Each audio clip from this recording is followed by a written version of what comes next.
Hey guys! So yeah, a little still decompressing. Alright, let's just hop right onto it. Last night better said, I messed up. I dropped my external hard drive that had all of the videos and previous recording and even one edited video ready to be uploaded, lost right now. There's a coin toss whether I may be able to recover it and get the data off of it, but that's going to cost me at least another $100. So I didn't have $200 to just throw out right away and get a new external hard drive along with recovering the data from the old one. So hopefully that'll happen within the next couple days here.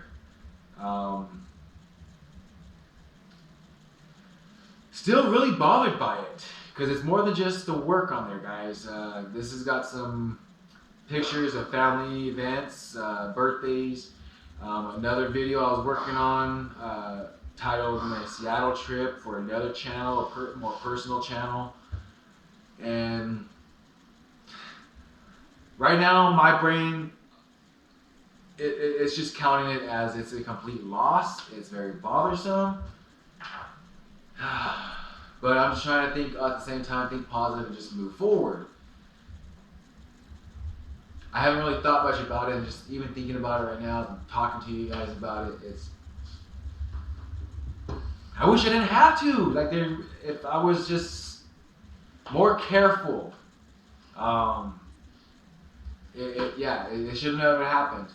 But I was moving stuff from my desk from downstairs to take it upstairs with me to bed because I did have family over who was resting, and I was just trying to be courteous and polite, despite that we had talked about, hey, I don't mind, I understand you're working, I support you, which is really awesome and appreciative to me and my behalf.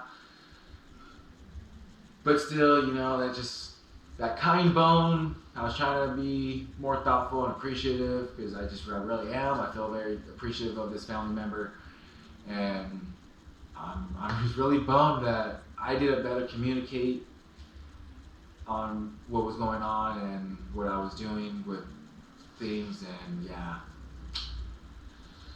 So guys, enough of that. Here's where we're at.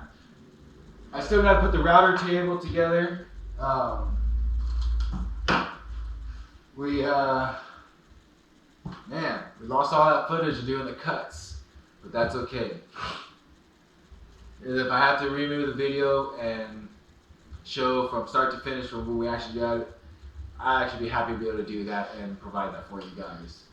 So nonetheless, we have everything cut. We're going to go ahead and get that up and going, and then combine this video along with putting together a washer and dryer pedestal that I will provide also the plans and the measurement dimensions that I used for this pedestal. So, alright guys, it is really late. It's about 8:30 at night, so I only got roughly about an hour and a half of noise cutting time before my neighbors can rightfully complain about me. So we're going to try and hop right to it. I only got a couple more cuts left of some 2x4 to reinforce this platform. So yeah, that's just... So, I've already cut the legs. I got roughly about 14 inches that I measured from the top of the washer and dryer to the lower end of the shelf bracket. I'll go ahead and do some more footage coverage of that, just so you guys can have a better understanding of what I'm talking about and just for context purposes. So these are already sized, numbered, cut. Last thing I do, not least, is cut the 2x4s for the support, because we are using some, I want to say it's like 5/16 OSB plywood. So we're going to beef that up because this is a washer and dryer, and I don't know, call me overkill when it comes to building things. I'd rather have things real sturdy, then they break and have to repair them. So that's what we're doing. Without further ado. Okay, so are we recording? I think we are. So it turned out that my laptop had actually had a backup file of the recent video that I had recorded and attempted to start working on. So that's what you just saw there. All this is new footage that I had recorded. So we're just gonna burn right through this real quick. A little ASMR for y'all. Now, what you don't see, I noticed later on that my blade wasn't at a true 0, so a couple of those were a little slightly off. Not much to be super noticeable, but I have an eye for detail and I noticed. Not right away, but I noticed later on.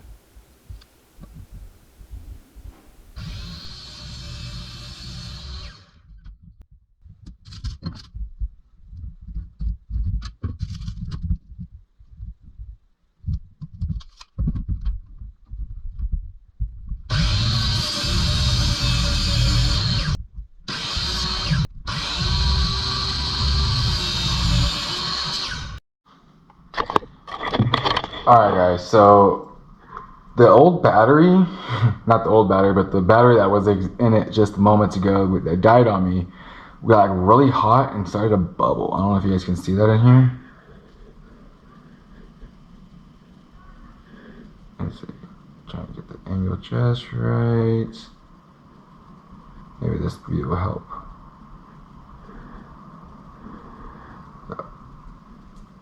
But yeah, so anyways, that got really hot. Started getting fat, like I could squeeze it and it gives in a little bit. So we swapped that out. I changed out the back casing because I realized I had like the diving case on it, and I'm thinking that probably contributed when a factor to it overheating and messing up my battery. So I think they still sell the Hero 8's batteries, but I realized that my Hero 8 is a couple generations behind now, so we're going to possibly be looking into upgrading the camera. Ay. Just seems like a lot of investing. So, back to the show. Got those all cut. Just gotta get the cuts on that, and we're rocking and rolling. Okay, so we have measurements of 25 and 5/8. It actually was just slightly under 26 by 56 in total. Now these ones here that we're cutting, they all actually turned out to be 23 inches in length. And it might be give or take a 16th or an 8th depending on your lumber and if it's expanded or not.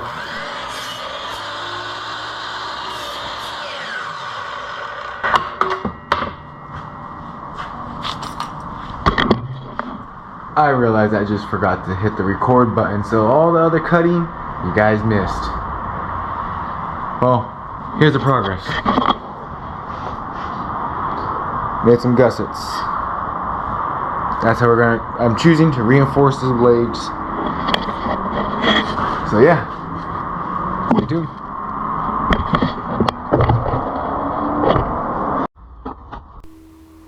Okay, so here I'm preparing to make the little trim around the top of the pedestal to help keep the washer and dryer from shaking or rattling off.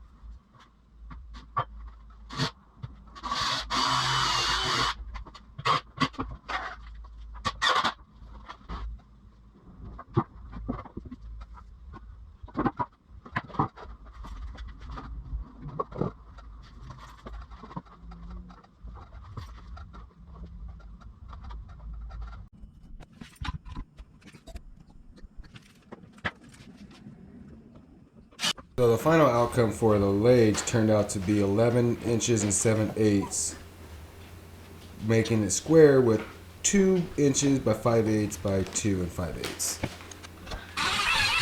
And then, of course, I had to choose to decide to use a pocket jig. I figured it would help make it more secure, and again, just really beefing up the structure of it so it doesn't fall apart with all the shaking.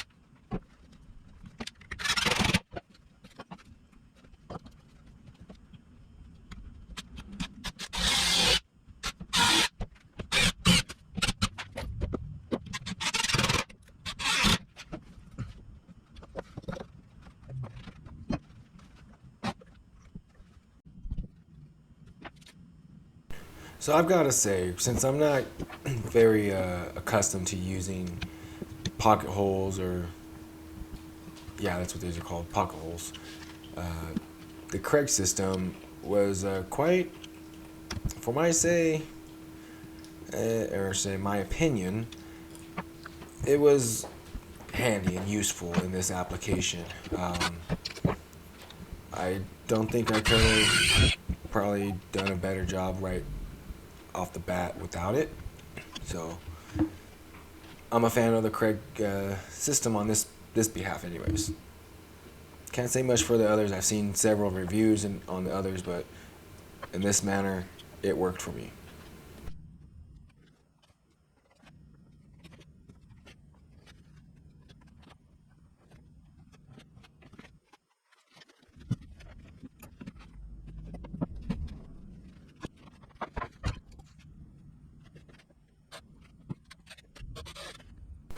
Okay, so the idea behind making these foam squares is to cushion the rattling when the when the washer is on the spin cycle. We're upstairs, the unit's upstairs, so it shakes and it kind of, I don't like it. So I figure if I'm gonna make this pedestal, let's also incorporate this and try and reduce that noise. I think it's worked so far. Now we're painting. Do a quick little coat. I typically like the wood look, but since we did use some OSB, we just went ahead and gave it a quick coat. And also because in the event that the washer happens to leak a little bit of water, I don't want the wood to absorb it. So that coat of paint will help protect it a little bit. At least buy some time so you can dry it up so it's not just working like a sponge and absorbing all that water. And because it was late, I didn't want to wait for it to dry. I busted out that heat gun. Here we are, all finished.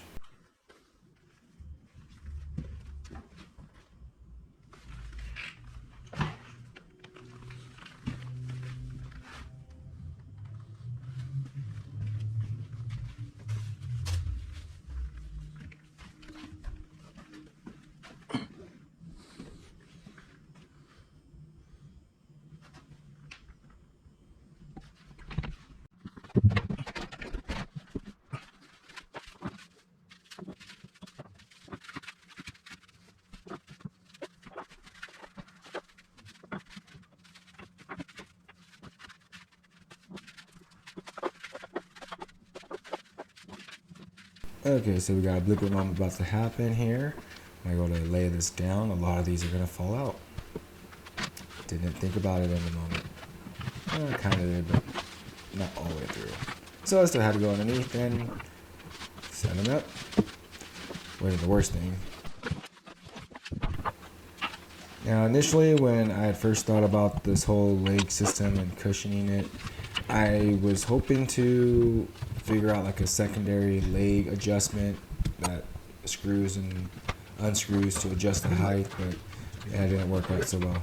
Maybe in the future we'll redesign that.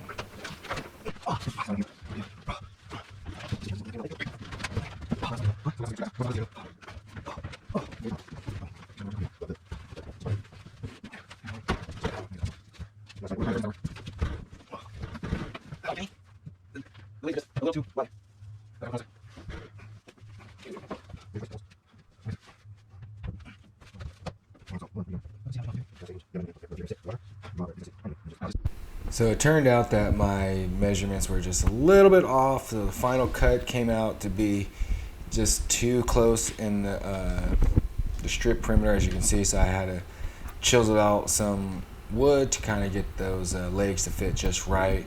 So they won't be moving at all anymore. But some extra work that I did not fully account for, and I was planning for it just to sit on the inside as is. And so yeah, there was that.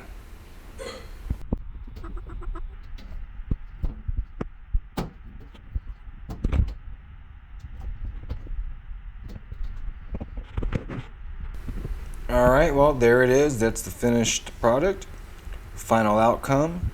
And leave a comment in the section below. Let me know what you guys think. I want to hear you guys' opinion about it. Alright, now hang tight. As soon as this is over, we're going to go ahead and kick on over to that router table. Like I said, we're going to combine both videos.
And there we have it. We now have ourselves a little bit of a router.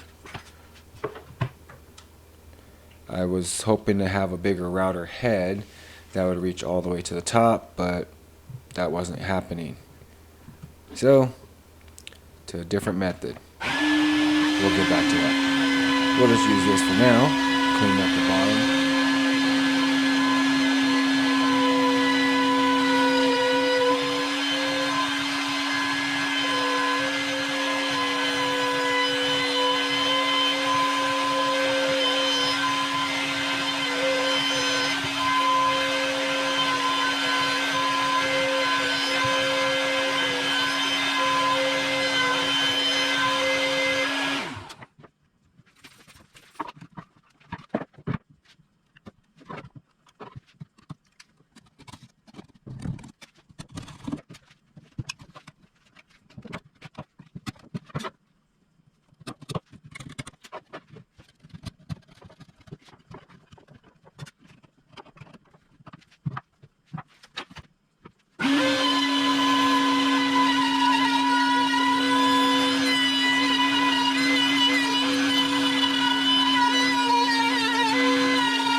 Anybody else like to burn the midnight oil?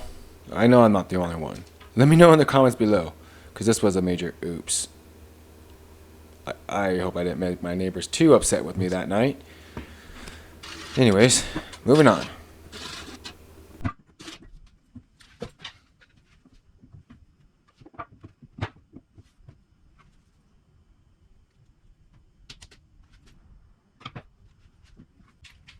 Now for some modifying finished details, like routing this in where it's recessed. Now, mind you, I've got 3/4 of material, so we're going to go ahead and shave off 1/4 from the bottom and 1/4 of the top, fitting the dimensions of the router. And along so doing this, it'll allow me to get rid of using these long screws that I had to find to temporarily use before doing this. After doing this, we will be able to go back and use the original manufacturer screws that came with it. At least, I'm pretty sure those were the same ones that I found after putting them away. So, now that we have it set, go ahead and route it out.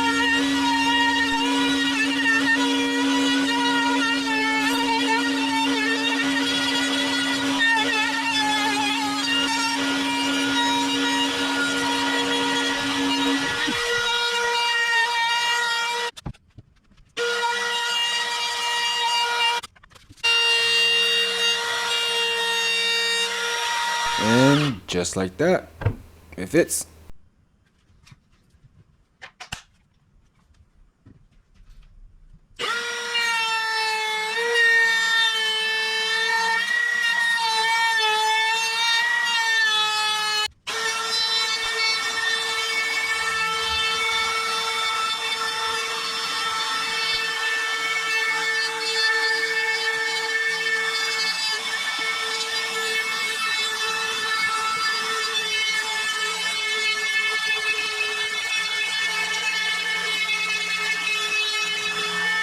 Voila!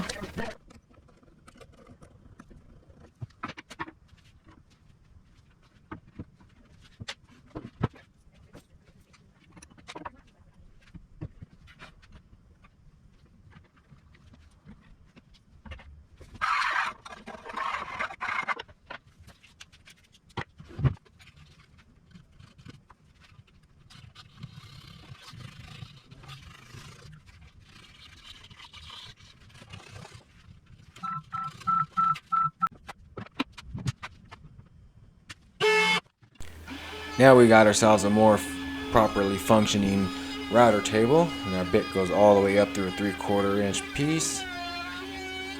Although I think I had to raise it up. What I'm meaning is it raises and lowers up through a 3/4 inch piece. So I still had to do it in 2 pieces, but as you can see, we're able to get the top without having to flip over and wondering, am I going too far? I can follow my lines. So there we are. We're all done with that. Now we start assembling the fence.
So I chose to use the pocket hole jig again because the MDF was starting to split with the first screw holding on the face of the fence.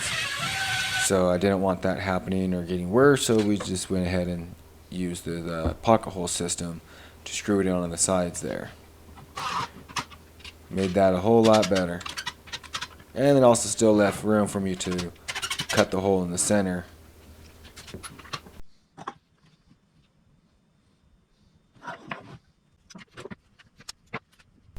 Now I didn't show it before, but on another piece of wood, my finger got sliced from the side of that, so I went and grabbed a glove so that wouldn't happen again when I was drilling that. And we'll go ahead and throw a camphor edge on the bottom of that. I chose to go with the pivot and a clamp, as you'll see in later videos to come. And that will wrap up this video. Again, I hope you guys enjoyed watching. Thanks for watching. Do hit that like and subscribe button if you found this enjoyable and want to see more to come. I appreciate all the views. Thanks again, guys.